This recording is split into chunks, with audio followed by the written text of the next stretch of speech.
Bonjour, avant de commencer cette vidéo, comme d'habitude, si vous êtes sur YouTube, n'hésitez pas à vous abonner à notre chaîne et à liker si vous avez apprécié. Alors Cody, on est là, on parle souvent dans les vidéos, en tout cas j'en ai régulièrement parlé, ce qu'on appelle du off-market, c'est-à-dire un produit qui n'est pas listé, donc qui n'est pas connu de tout le monde. C'est ça. Et là, typiquement, on est exactement devant le cas du off-market, c'est-à-dire un produit qui vient d'être mis à la vente, mais qui n'est pas officiellement encore à la vente. C'est ça. Est-ce que tu peux nous en dire un peu plus? Donc c'est un pocket listing qu'on appelle ça, c'est-à-dire que je suis le seul à savoir que c'est à la vente, techniquement. Donc il n'est pas disponible en ligne ou pas encore. C'est vraiment un produit qu'il faudra me contacter ou te contacter pour avoir des renseignements. Donc c'est une maison, c'est une propriété sur un large terrain. Le terrain est assez grand, il y a une piscine derrière. On a le garage sur le côté et puis donc une maison sur 2 étages. Donc il y a au rez-de-chaussée, on peut en faire un appartement, disons, d'une chambre avec une salle de bain. Alors on va juste préciser que la maison, en fait, le haut et le bas sont parfaitement indépendants et il n'y a aucune communication entre le haut et le bas. C'est ça. Donc c'est pour ça, là on ne va pas vous montrer le bas parce que c'est actuellement en cours de travaux, puisqu'avant ce n'était pas le cas. Oui. Mais là c'est en train d'être transformé, tu disais? Donc avec une chambre et une salle de bain, un appartement indépendant avec 2 sorties sur le jardin derrière. D'accord. Et qui pourrait se louer aux alentours de 800 $ par mois, je dirais. D'accord. Donc ça c'est une chose. Les travaux sont en cours, il va y avoir une cuisine plus ou moins nouvelle, pas énorme, mais le suffisant.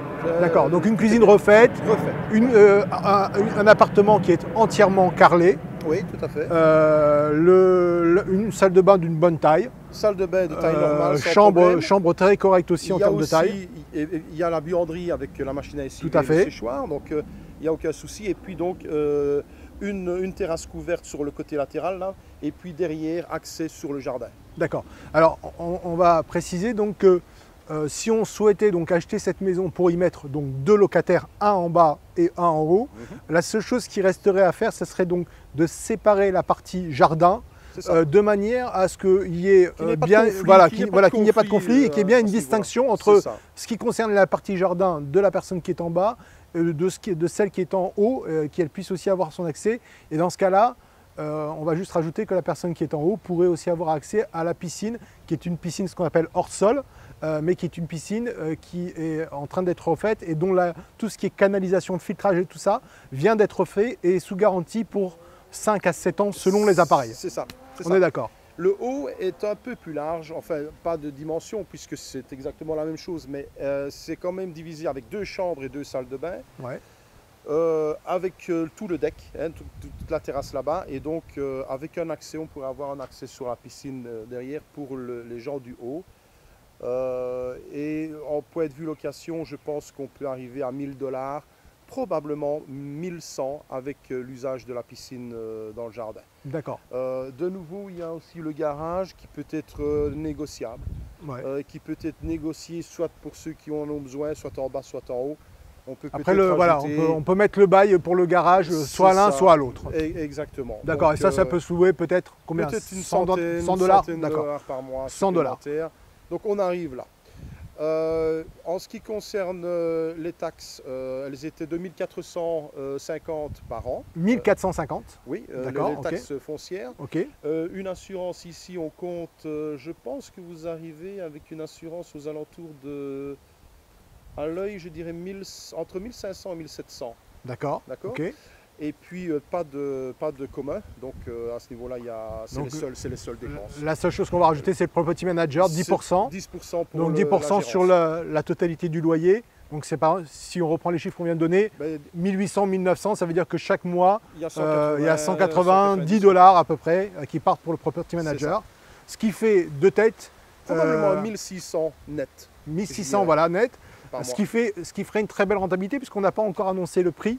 Oui. Le prix est de combien? Le prix demandé est de 120 000. 120 000. Donc ça veut dire que là, on est typiquement sur ce qu'on peut dire la bonne affaire, surtout ici en Floride, puisqu'il ne faut pas oublier, on ne l'a pas dit au début de la vidéo, on est en Floride, on est à Lehigh, donc juste à côté de Cap Coral. Oui. On est sur des produits à 120 000 qui restent extrêmement corrects par rapport à la surface puisque malheureusement les prix ont déjà beaucoup augmenté. Mais le fait que ça soit, qu'on puisse faire comme ça, ce qu'on appelle un duplex, c'est-à-dire 2 entrées, peut donner une très très belle rentabilité, sans compter le fait que la maison peut prendre encore de la valeur. C'est ça. On va juste donner une petite information, on est sur le canal, on est à quelques minutes de l'école, à quelques minutes de la grande surface, Oui. on est à moins de 5 minutes de ces deux choses-là. Pratiquement tout. Voilà. Et donc c'est quelque chose qui est assez important à préciser. C'est ça. Alors la seule chose qu'on va pouvoir rajouter sur cette maison, donc à 120 000 $, donc avec 2 entrées possibles, c'est que vu la rentabilité que l'on peut atteindre, je pense que c'est quelque chose qui ne va pas rester longtemps Oui. dans ce qu'on appelle le pocket listing. Oui, C'est ça ce que tu as dit? Pocket listing, oui. On arrive à un rendement de 14%. 14,5 même net. Hors imposition, le principe, puisque la position de chacun, après, voilà. Mais en tout cas, en ayant compté tout ce qui est taxe foncière, assurance et property manager. Ouais. Cody, ça c'est, je pense, la bonne affaire du jour. Oui, je pense aussi. Et on va juste rappeler aux gens, si vous avez apprécié cette vidéo, n'hésitez pas à liker et à vous abonner à notre chaîne YouTube si vous êtes sur YouTube. Merci, bonne journée.